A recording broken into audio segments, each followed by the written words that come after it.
Friends, welcome to our elements where we investigate the depth of the true fantasy of the Greeks, a most silent affair. And welcome to the world of passion, where I am right and the others are all wrong. Life eternally expresses itself through form.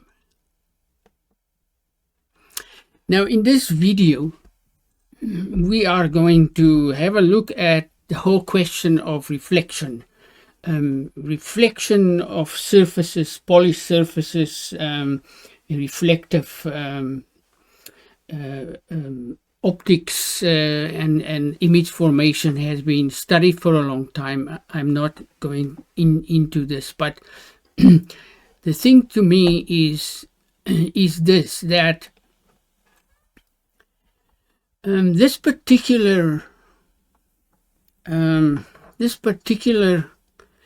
theology has been kind of lost on most of us, I think, and I'm not ignorant either of the forces that are at play in big academics and big money and all of these kind of things. So, and also not forces against these ideas in early Christianity, which led to the brutally of many people on both sides. Human passion is still widely used today to win wars and make money. It is a crazy business, but in this particular video we are going to investigate the whole question of reflection and image formation, world image formation, that is to say. And we are going to begin with this is a definition here of what it actually is. What the Latin medieval Latin reflexivus,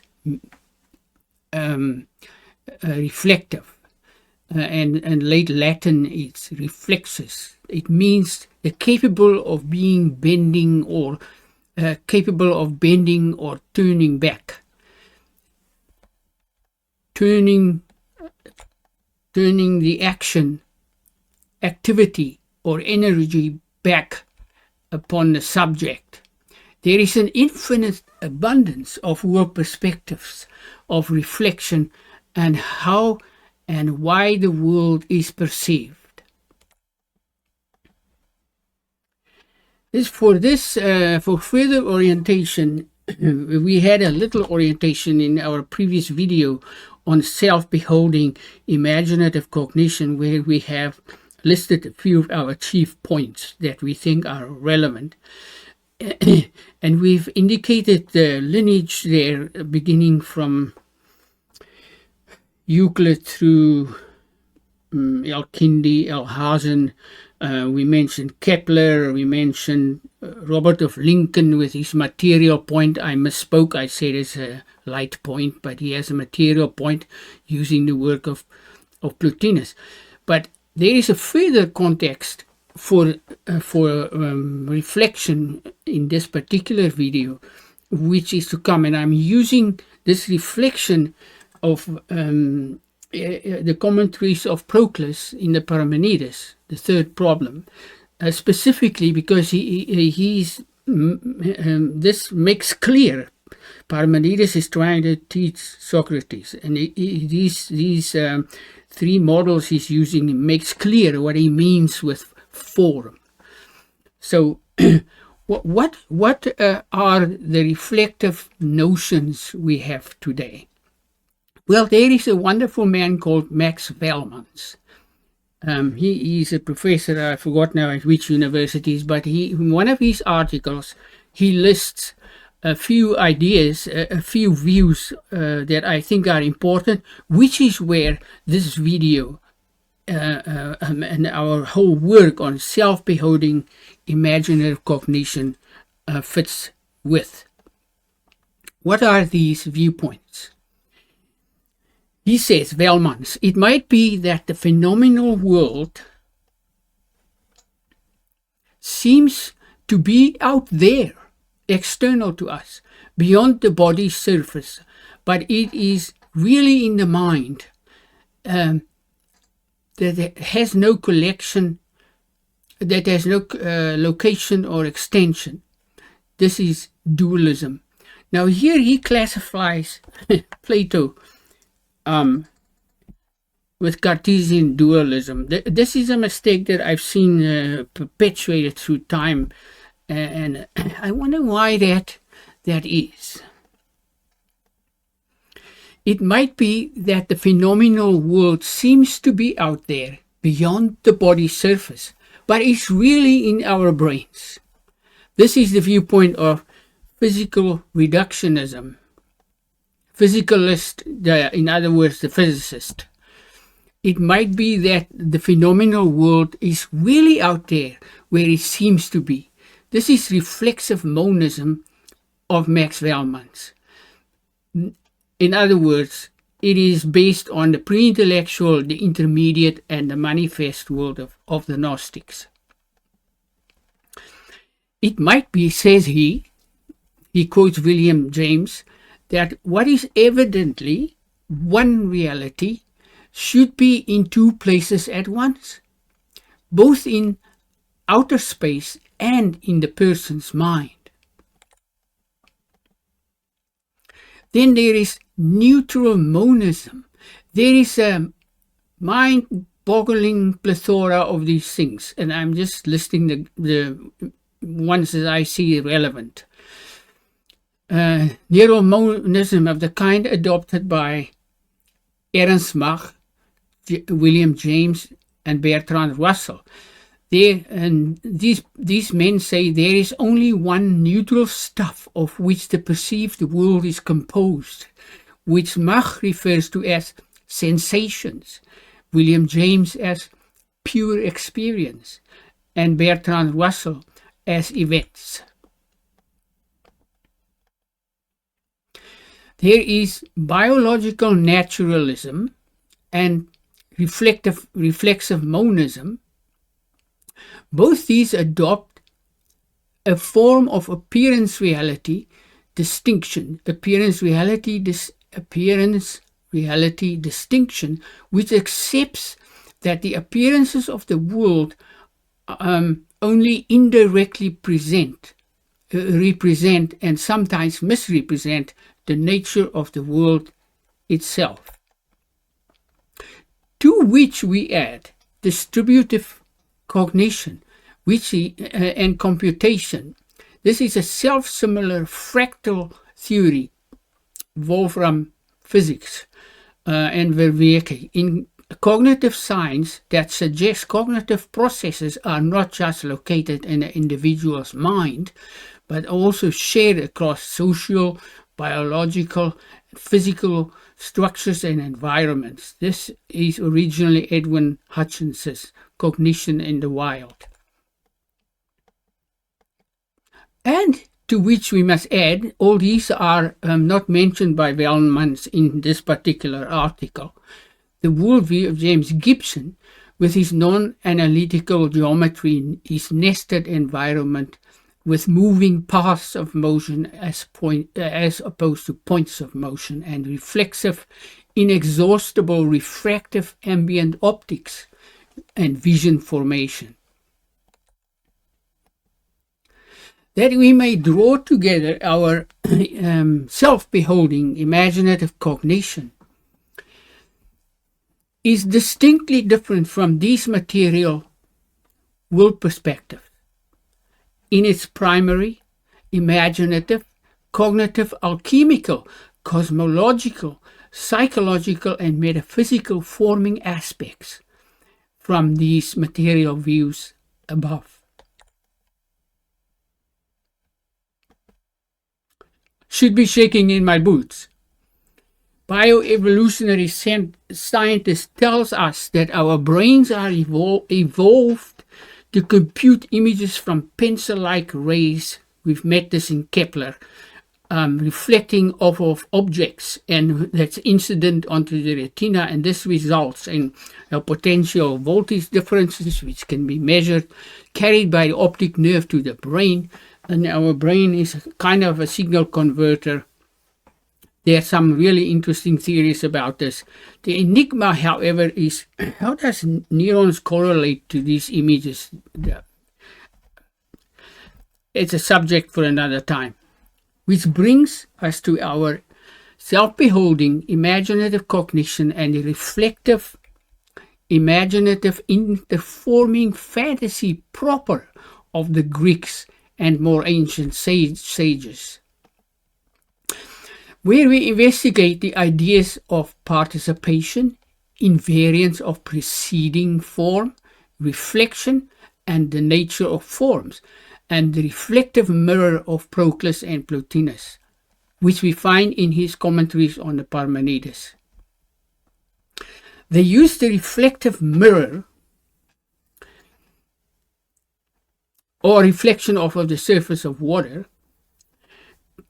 our videos, to communicate to us world formation through a connective, reflected progression of image or likeness of divinity or the gods, and of world formation according to participation and transcendent reflective formation.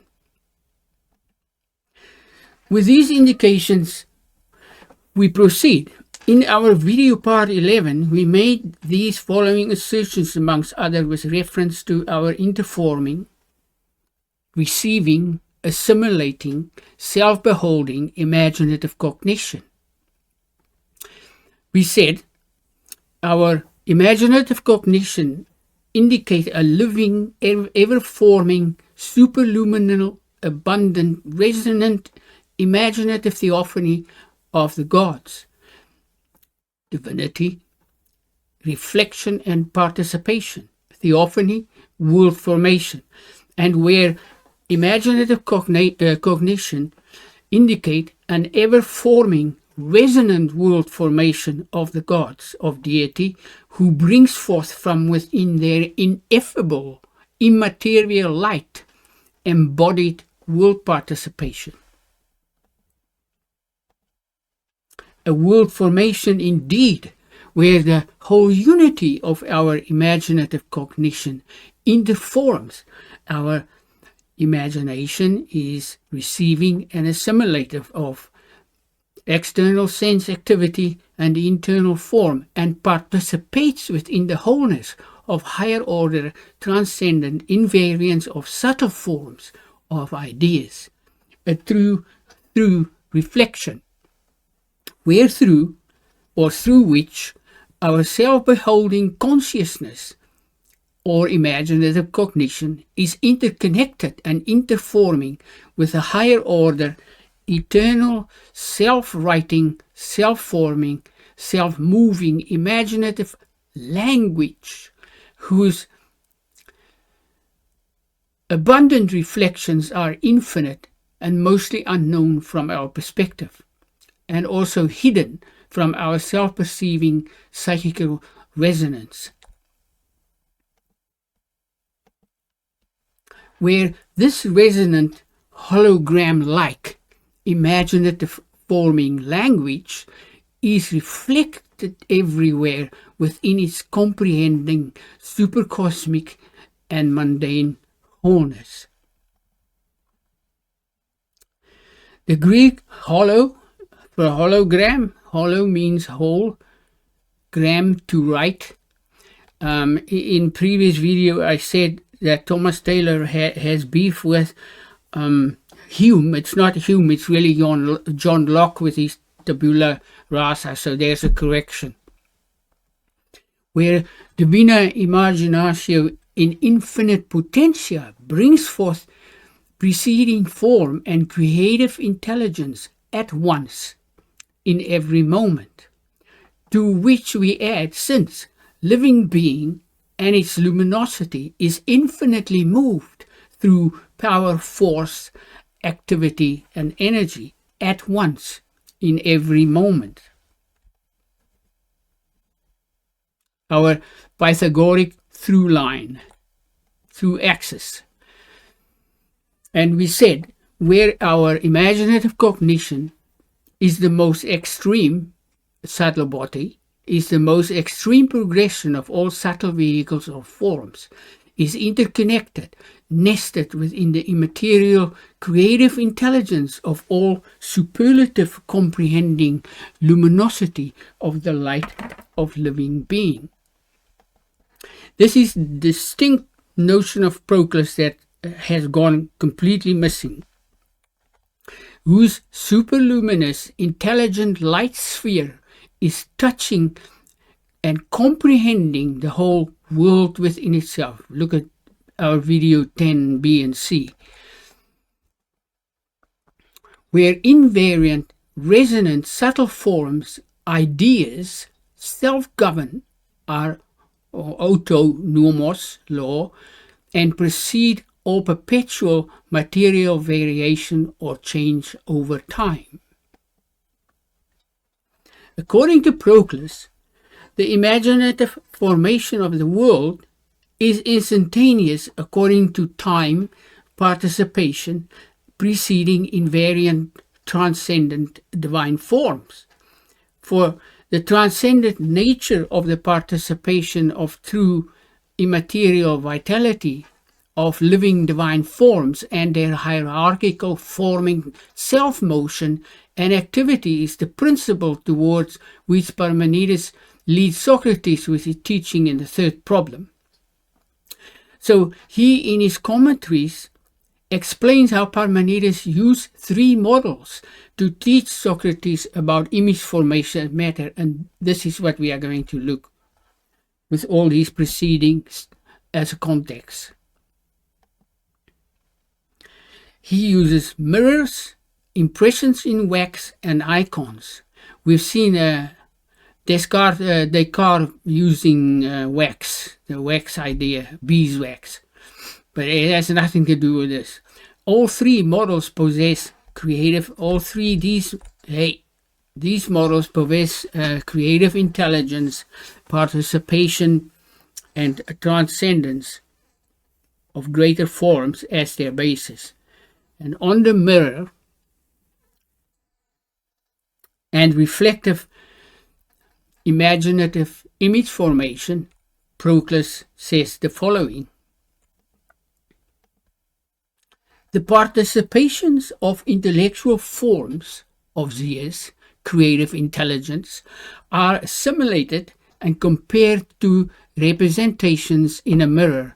We have these beautiful reflections of on the surface of a pool of water. There's someone standing on the edge with a phone, probably a camera, and there's someone sitting over there.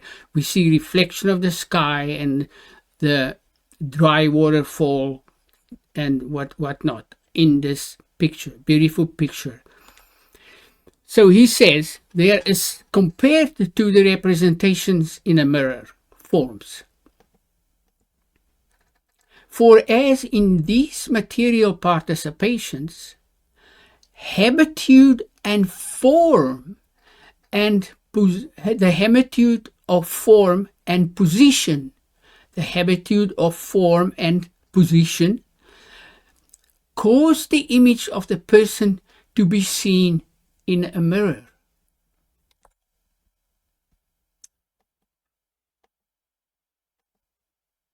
So, the aptitude of indefinite, formless, intelligible matter extending itself to the artificer of the universe, the creative intelligence, Zeus, the creative principle, and to the inexhaustible abundance which he contains, is filled from him with intellectual forms.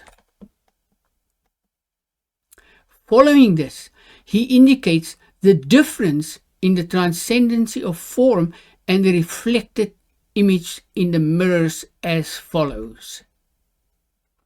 He says, for consider as to the mirror that the countenance beheld in it, the image beheld in it, turns itself towards the mirror.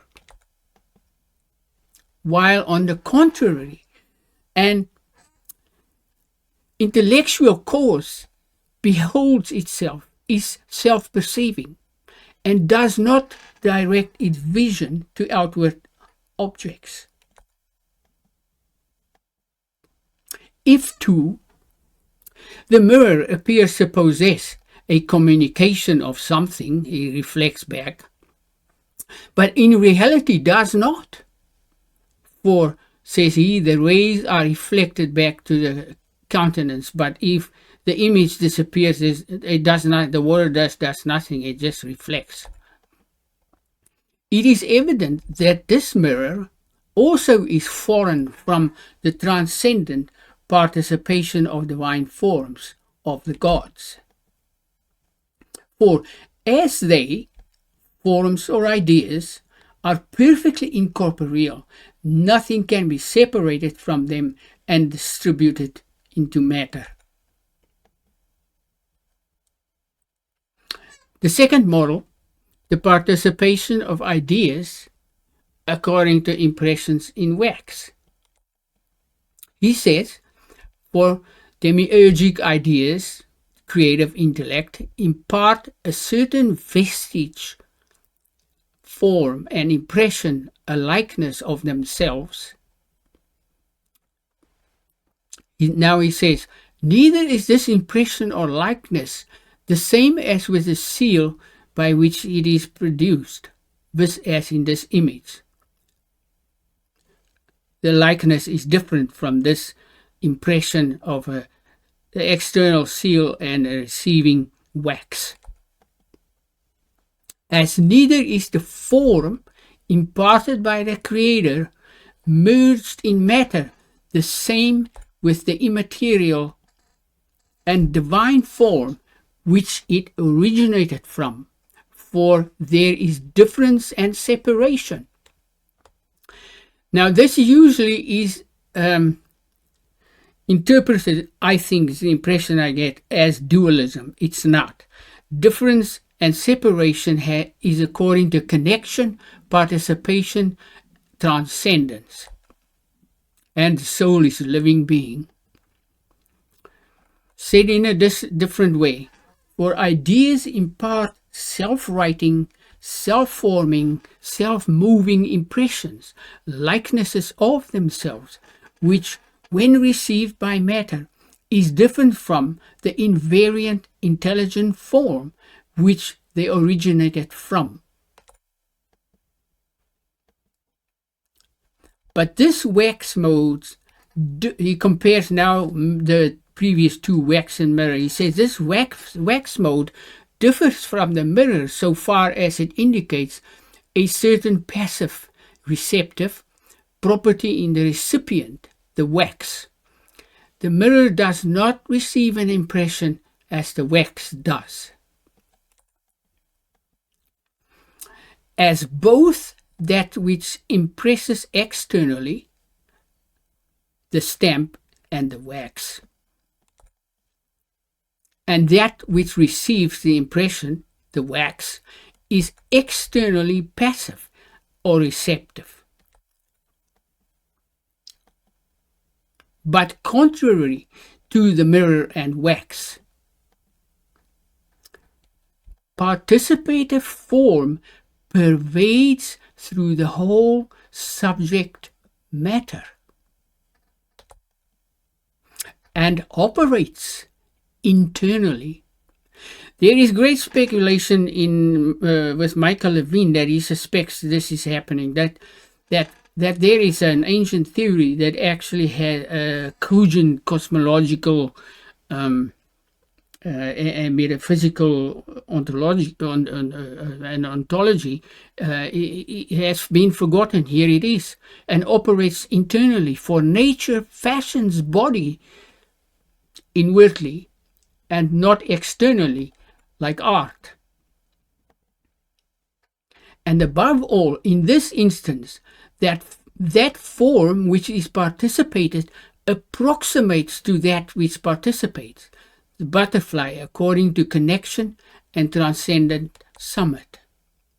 But the divine vitality of intelligible form, and this is not form in the material heaven of the Gnostics, but the divine vitality of intelligible form precedes and is unmingled and exempt from all participating things.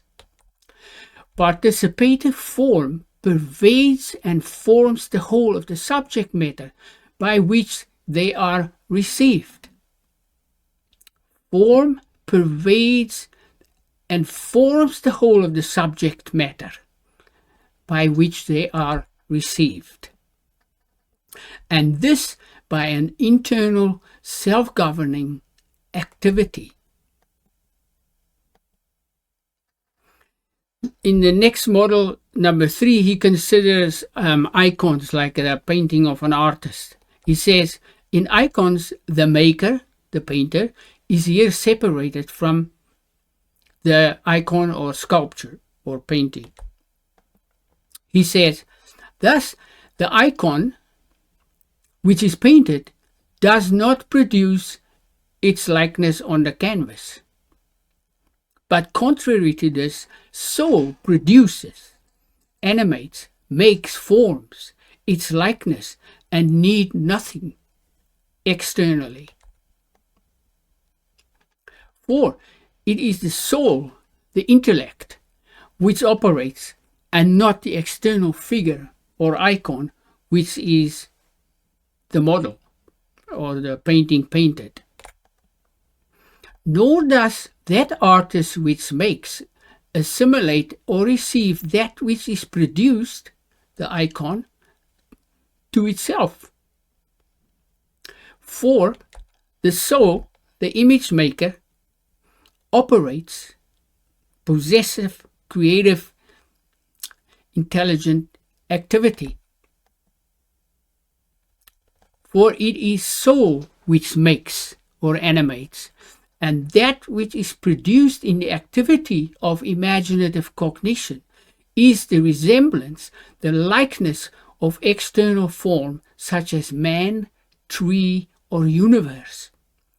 And we see in the model of an artist's painting that it does not explain the internal activity, motion, and power of cognitive image making, intellectual image making, the soul. But divine super-essential vitality of forms are at the same time paradigmatic and demiurgic of their resemblances or likenesses. In other words, these are connected to their paradigms, for they have no similitude in the impressions in wax or images in a mirror, and nor to the icons or sculptures of the painter's art. But divine forms or self-beholding ideas possess an efficacious and efficient essence and power, assimilative of things secondary to themselves, which icons painted cannot do. Subtle forms, also says he, are said to be similar to icons, whether effected by the painter's art or the art of nature or any other art. In the same way, forms are said to be similar to vital, divine, intelligible forms, for these forms being fashioned by a divine intellect, creative principle, thunder of Zeus, are said to be similar to divine forms. Each of these models, says Proclus, is imperfect, considered by itself, and incapable of representing to our intellectual conceptions the whole truth. Respecting this, the whole truth, respecting this participation according to transcendence, aeon, eternity, and summit. Again, this aeon is not placed in the sensible heaven. Divine, resonating subtle forms fashion the whole of the subject matter by which forms are received, and this by an internal power, energy, and activity. For the efficient power of divine causes imparts a divine causes up here, a self-writing, self-forming likeness or vestige of ideas to sensibles, and imparts apparent impressions from unapparent forms. For we have said that the creative intelligent cause unites both these causes together. No dualism here, but through participation. We may see how reflection, invariance of form, likeness, and instantaneous will formation is an important perspective to understand and to bring into our times. Now, in our next video, we are going to have a little bit of a more close look at what Proclus really is saying about form, formation, and time. And there are some other people, other philosophers we would like to bring in here. But here we have a very beautiful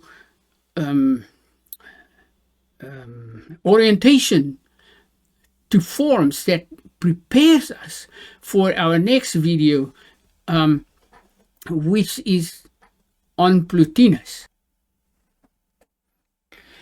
Imaginative world cognition and Plotinus in our next video. Thank you for watching and subscribing to our channel. We hope to see you around very soon.